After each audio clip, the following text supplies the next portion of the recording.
नमस्कार दोस्तों, मैं आपका दोस्त और होस्ट कपिल और आप देख रहे हैं देवम्बार के साक्षात्कार की श्रृंखला की कड़ी में हम आपको मिलवाते हैं युवा राजनेताओं से, हम आपको मिलवाते हैं शिक्षाविदों से, हम आपको मिलवाते हैं संगीतकारों से, हम आपको मिलवाते हैं पत्रकारों से, हम आपको मिलवाते हैं जानी मानी शख्सियतों से, खिलाड़ियों से। और उसी शख्सियत में, उसी श्रृंखला की कड़ी में मैं आपको मिलवाने वाला हूं आज एक युवा समाज सेवी जो बेसिकली चूरू से है और आज हमारे साथ है, हमारे स्टूडियो में है। मैं और भारतीय जनता पार्टी के लिए एक मजबूत सिपाही की तरह काम करते हैं। राजेंद्र राठौड़ के बड़े सिपाही के तौर पर इनका नाम लिया जाता है। तो आइए आपका सीधा रुख करता हूं गोविंद जी चावला की तरफ। नमस्कार सर। नमस्कार बॉस। पहले तो सर आपका बहुत बहुत स्वागत है हमारे चैनल पर कि आप आए, आपने अपना धन्यवाद आपके चैनल को जी जो मेरे को इस लायक समझा जी। आप अपना जीवन परिचय थोड़ा सा दे दीजिए। देखिए सर, मैं तकरीबन 12-13 साल तो मैं आउट ऑफ इंडिया रहा हूँ, लेकिन उसके बाद आने के बाद में मैं यही सोच रहा हूँ कि यार कुछ ना कुछ किया जाए समाज के लिए, समाज के लिए कुछ किया जाए। तो मैं अभी समाज सेवक के तौर पे काम कर रहा हूँ और मैं भारतीय जनता पार्टी से जुड़ा हुआ हूँ। जो भी मेरे वार्ड में जो भी काम हो रहे हैं, हमारी जो ग्राम पंचायत है, हम पंचायत से बिलोंग करते हैं, तो उसके अंदर हम ये सोच रहे हैं कुछ ना कुछ नया हो, कुछ ना कुछ नया हो और हम उसमें बढ़ चढ़ के उसमें हम हिस्सा लें। यही हमारा उद्देश्य है बस जी। अब अपन बात करें चूरू की, तो आपके चूरू शहर से वर्तमान समय में हरलाल सारण भारतीय जनता पार्टी से हैं और रफीक मंडेलिया जो लंबे समय से संघर्ष कर रहे हैं कांग्रेस की तरफ से। जी। तो अब की बार किसकी स्थिति मजबूत रहने वाली है? देखिए, लाल जी सारण की ही स्थिति मजबूत रहेगी, क्योंकि रफीक जी मंडेलिया है, उनका एक बिजनेसमैन है, वो बिजनेसमैन बॉस, वो बिजनेसमैन है, बंबई में उनका बहुत बड़ा बिजनेस है। और हरलाल जी सारण है जो जमीन से जुड़े हुए इंसान है जी। जो जमीन से जुड़ा हुआ इंसान है उसको हर आदमी की परिस्थिति का मालूम होगा कि इसकी क्या परिस्थिति है, उसको क्या समझे। रफीक जी मंडेलिया वो एक बिजनेसमैन है, वो बंबई में बिजनेस है। अगर वो जीत गए या हार गए उनको कोई मतलब नहीं चीज से, वो जाएंगे अपने बंबई बिजनेस संभालेंगे, वो पब्लिक से उनको कोई लेना देना नहीं है।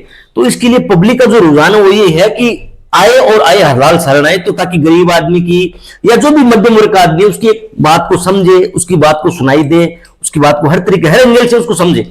यही हमारा उद्देश्य कि हरलाल सारण आए और यही लोगों की जो सोच है वही है जी।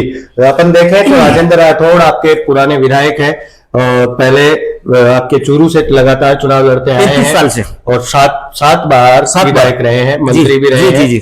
तो उनका अपन इंट्रो करवाए तो आप उनके व्यक्तित्व के बारे में क्या कहना चाहेंगे? देखिए, अगर मैं छोटे से छोटा अगर उदाहरण दूं तो अगर आपको एक बार देख लिया ना जी, जो भी आपका एग्जाम्पल नाम है ना, उनको वो भूलेंगे नहीं। और जो आपने उनको काम बोला ना, वो काम को भी वो नहीं भूलेंगे, उसको काम को अपने जो वो काम है उसको एग्जाम तक देंगे, उसको पहुंचाएंगे। उसको राजेंद्र जी का उद्देश्य रहा है, छोटे से छोटा आदमी या बड़े से बड़ा आदमी उससे जुड़े हुए हैं।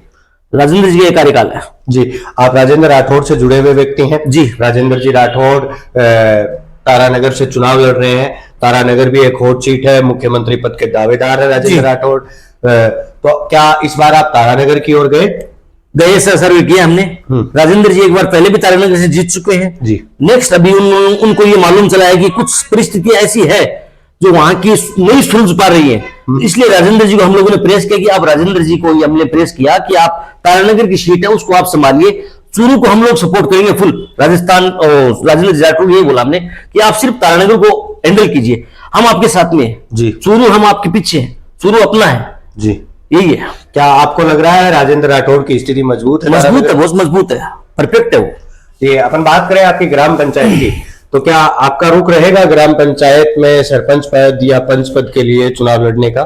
जी, मैं दावेदार हूँ। अभी नेक्स्ट टाइम में मैंने किया था, हमारी जो जनरल की सीट आई थी तो मैंने उसमें कोशिश की मैंने, लेकिन मेरा दुर्भाग्य रहा कि मैं उसमें हिस्सा नहीं ले पाया जी। तो क्या इस बार आप सरपंच? जरूर बॉस, अगर एससी की सीट आई, मैं एससी से बिलोंग करता हूँ, अगर एससी की सीट आई तो उसमें मैं बढ़ चढ़ के हिस्सा लूंगा, क्योंकि मैं हर एंगल से परफेक्ट हूँ। अगर 2 बच्चों का अगर आएगा ना तो मैं उसमें परफेक्ट हूँ, एजुकेशन में आएगा तो मैं परफेक्ट हूँ, और एससी की तो सीट है ही है, तो अगर मैं हूँ उसमें दावेदार हूँ मैं जी। तो जनरल या ओबीसी की आती है तो आप चुनाव अगर बॉस जनरल की आएंगे तो मैं ये सोचता हूँ जनरल में जनरल वालों का कुछ हिस्सा होना चाहिए जी, मैं उसमें इंटरफेयर नहीं करूंगा। ओबीसी आएगी तो वो सेपरेट सीट है, लेकिन अगर एससी की आई तो एससी मेरे लिए बनी है जी, उसमें मैं इंसान लूंगा जरूर। मतलब एससी की सीट आती है तो आप सरपंच जरूर का चुनाव लड़ेंगे। अपन बात करें तो आपके ग्राम पंचायत में कितने वोट है टोटल? मेरे ग्राम पंचायत में 2800 कुछ वोट है जी। उसमें 3 गांव मिले हुए हैं, जैसे एक उन्नतपुरा है पास में ही है 1.5 किलोमीटर, और एक 6 किलोमीटर पे ऊंटवाली है, और मेरी जो पंचायत है उसका नाम है थेलासर। हम तीनों शामिल में है जी। तो ये थेलासर पंचायत है। आपको नहीं लगता कि आने वाले समय में आपका जो गांव है, आपका ठेलासर गांव है, वो चूरू में जब परिसीमन होगा तो वो चूरू शहर में चला जाएगा? अभी भी चूरू शहर में ही है वो जी, जैसे मतलब वार्ड बन जाएंगे उस गांव के, तो बहुत बढ़िया बात है। हम तो यही चाहते हैं, हमारी कोशिश भी यही है। क्योंकि धीरे धीरे जब शहर बढ़ते हैं तो आपके गांव की जनसंख्या भी लगातार बढ़ती रही है, लगातार बढ़ रही है, और आपके ठेलासर और चूरू के बीच में फासला भी बहुत कम होता जा रहा है। तो अभी भी मंत्री जी ने, अभी भी राजेंद्र जी ने हमारे चूरू और रतन नगर के बीच में हमारा एक बीड़ बोलते हैं, हिंदी में मेरे को मालूम नहीं क्या बोलते हैं, बीड़ बोल रहा हूँ एग्जाम्पल तौर पे, उसमें वो नेचर पार्क बना रहे हैं अभी जी। आप ताजा उदाहरण है ये, वो अभी विपक्ष में है लेकिन फिर भी उसमें वो प्लॉटिंग करके उसमें एग्जाम्पल के तौर पे वो बन रहा है अभी, नेचर पार्क बन रहा है अभी। ये मंत्री जी का उद्देश्य है कि ये गांव एक हो जाए, इसे जुड़ जाए, ये बीच की दूरी खत्म हो जाए, दिलों की दूरी है वो खत्म हो जाए, राजेंद्र जी का ये उद्देश्य है जी। वर्तमान समय में अपन देखें तो इस बार राजस्थान में एक ट्रेंड रहा है लगातार कई वर्षों से, कभी बीजेपी, एक बार बीजेपी, एक बार कांग्रेस, एक बार बीजेपी, एक बार कांग्रेस।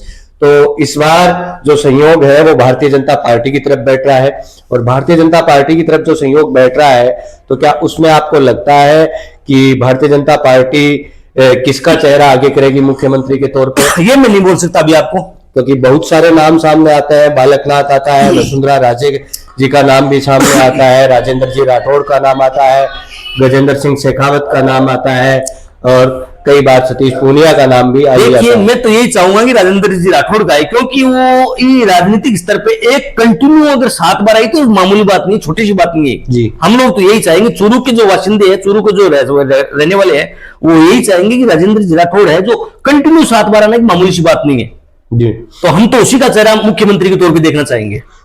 अपन वैसे देखें तो जिस वक्त राजेंद्र जी राठौड़ शायद विधायक थे, और पिछले कुछ ही समय 3-4 साल पहले एक वाकया हुआ आपके SC/ST के ही व्यक्तियों के साथ कि पुलिस के लोगों ने एक औरत और उसके पति को उठाया और उनके साथ मारपीट की। उस वक्त आपके चूरू में चंद्रशेखर रावण भी आए, तो उस वक्त आपके चूरू में हरेश चिंकारा भी आए, उस वक्त आपका पूरा SC/ST का समाज जो है वो एक छत के नीचे आया और वो आपने लड़ाई लड़ी। तो उसमें राजेंद्र जी राठौड़ का कितना सहयोग रहा? फुल सपोर्ट था राजेंद्र जी राठौड़ का, और वो व्यक्तिगत धनी है और वो SC/ST को ज्यादा लाइक करते हैं। मैं आपको एग्जांपल बता रहा हूं उसके तौर पे, ये नहीं है कि वो राठौड़ है राजपूत समाज से बिलोंग करते हैं, ऐसा कुछ भी नहीं है, वो ऐसी समाज को ज्यादा लाइक करते हैं। ये तो राजनीतिक मुद्दा बना के लोगों ने दिया है कि भाई राजपूत है इसके लिए इसको सेपरेट कर दे, या SC/ST को ख्याल नहीं करते, ऐसी कुछ भी नहीं है। उस मामले में राजेंद्र राठौड़ कभी खुलकर सामने आए ही नहीं, कभी कोई मंच शेयर किया ही नहीं।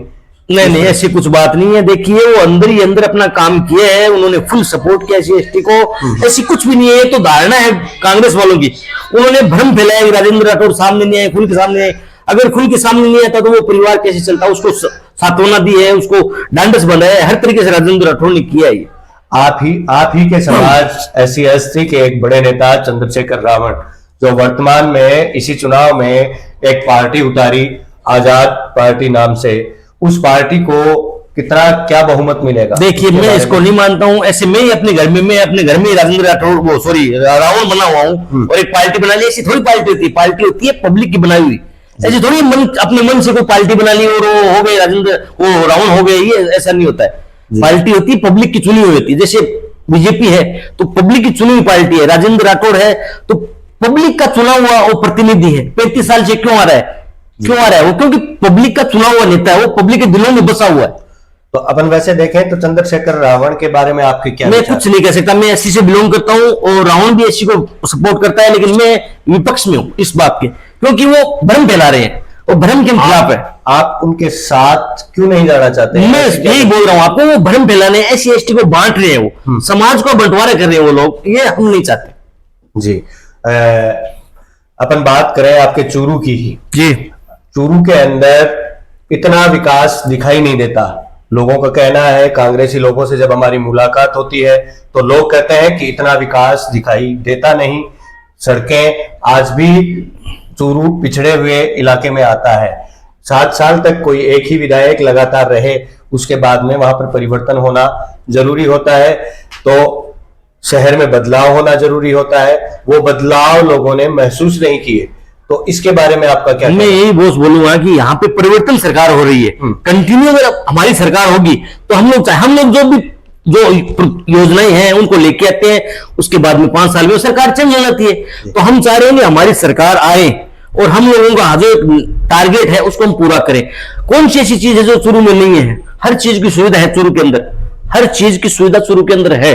मैं आपको पहले तो ये बता रहा हूं कौन सी दुविधा है चूरू के अंदर ऐसी जो राजेंद्र राठौड़ ने हल नहीं की है। जैसे मेरी बात सुनिए, पहले मेरी बात सुन लीजिए। अपना एक हॉस्पिटल है SMS जयपुर, वहां पे एक स्पेशल 26 नंबर रूम है, उसके अंदर स्पेशल वो चूरू डिस्ट्रिक्ट के लोगों के लिए स्पेशल खुला हुआ था। अभी तो हमारी विपक्ष होगी सरकार इसकी वजह से, लेकिन 26 नंबर रूम स्पेशल चूरू वासियों के लिए था। ये सुविधा कम है क्या? ये राजेंद्र राठौड़ की देन है। कोई भी अगर बोल दिया मैं चूरू डिस्ट्रिक्ट से आया हूं तो उसके हर काम तुरंत फोन के साथ में हो गए। एक बीमार आदमी और क्या चाहिए? पैसों की थोड़ी सुविधा होती है, ये सुविधा बहुत बड़ी सुविधा है। उसके बाद में चूरू के अंदर ऐसी कोई भी तकलीफ है तो राजेंद्र राठौड़ उसके पास गया, उसके घर में गया है। और क्या चाहिए बोलिए आप? जैसे देखें कि ये आपके चूरू की सड़कों का हाल, चूरू की जो सड़कें हैं वो टूटी फूटी हैं। आपके शहर के शुरुआत में जो पुलिया शुरू होता है वो कई वर्षों से लगातार 20-25 वर्षों से उसी स्थिति में है कि वहां से कोई अच्छा साधन निकलने में कठिनाई होती है। बॉस ये आपके कांग्रेस वालों ने बनवाया पुलिया, हम लोग उसका विरोध भी कर रहे हैं और उस पर हमने धरना भी किया जी, लेकिन उसका अभी तक कोई निर्णय नहीं निकला है। ये कांग्रेस की सरकार है, 5 साल से कांग्रेस की सरकार है।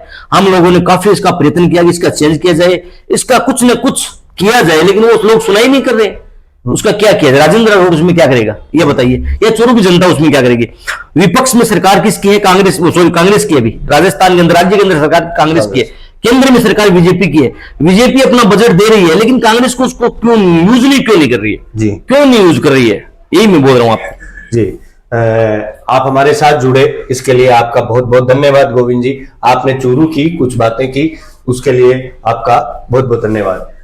साथियों धन्यवाद। आप देख रहे हैं द बम्बार्ड। मैं आपको फिर से एक चीज याद दिलाना चाहता हूं कि आप हमारे चैनल के सारे वीडियोस देखते हो, हमें बहुत प्यार लुटा रहे हो, उसके लिए आप सभी का चले जाते हो, तो ये तो गलत बात है। तो आप यहां तक आए हो तो इस चैनल को सब्सक्राइब किए बिना नहीं जाना। इसके लिए मैं आपका एडवांस में आपको थैंक यू बोलता हूं। और यदि आप हमें कोई सुझाव देना चाहते हैं तो कमेंट बॉक्स में आइए, अपन बातें करते हैं। आप हमें ज्यादा सुझाव देना चाहते हैं या हमसे जुड़ना चाहते हैं तो YouTube के साथ जो लिंक्ड जीमेल आईडी है उस पर जाके आप हमें कांटेक्ट कर लीजिए, या फिर आप हमारे इंस्टाग्राम हैंडल या फेसबुक हैंडल पर जाकर भी हमसे जुड़ सकते हैं। हमारे नंबर वहां से ले सकते हैं और हमसे जुड़ करके हमसे बातें कीजिए। यदि हमारे साथ आप हमसे मिलना चाहते हैं, हमें आप अपने साथ देखना चाहते हैं तो आप हमें हमारे नंबरों पर व्हाट्सएप मैसेज कीजिए। इस वीडियो को आपने देखा तो इसके लिए आपका धन्यवाद। इस वीडियो को लाइक कीजिए, शेयर कीजिए और चैनल को सब्सक्राइब कीजिए। आज के लिए बस इतना ही। मिलते हैं साक्षात्कार की अगली कड़ी में किसी अन्य शख्सियत के साथ। धन्यवाद।